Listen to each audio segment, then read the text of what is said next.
30,000 grade 3 আৰু grade 4ত আমাৰ appointment হ'ব আমি আগতে টেটত ইমান লাৰ্জ ৰিক্ৰুটমেন্ট কৰিছো অসম পুলিচতো আমি ৰিক্ৰুটমেন্ট কৰিছো বাট 30,000 পোষ্ট একেলগে আমাৰ ৰিক্ৰুটমেন্ট কেতিয়াও হোৱা নাই so these will be the biggest recruitment in grade 3 and grade 4 post ইয়াত যদি আমি খুব ভাল কৰি এপইন্টমেন্ট খিনি কৰিব পাৰো এটা ভাল জেনাৰেশন এটাক যদি গভৰ্নমেন্টলৈকে লৈ আহিব পাৰো তেতিয়া হলে আমাৰ গভৰ্নমেন্টৰ গোটেই ফাংশনিংটোত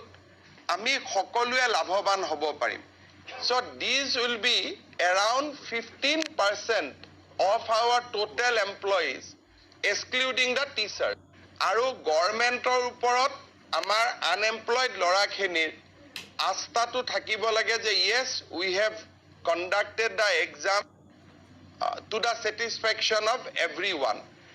আমি তিনিটা ব্যৱস্থা হাতত লৈছো হৈছে সেবা আৰু ডিসি সকলৰ মাজত about the basic examination SOP training এই কথাখিনি বহু দিনৰ পৰা চলি আছে apart from that DGP ক আমি ৰিকুৱেষ্ট কৰিছিলো যে এজন সাব ইন্সপেক্টৰ লেভেলৰ অফিচাৰ প্ৰত্যেকটো সেন্টাৰতে দিব লাগে now Assam police has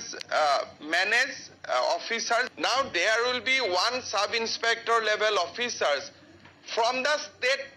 headquarters from the civil side chief secretary has organized one secretary and above level officers to be deployed in all the district এই পৰীক্ষাটো যদি আমি ভালে ভালে কৰিব পাৰো if we can induct 30,000 সরকারি কর্মচারী completely on merit the face of government will change for all the time to come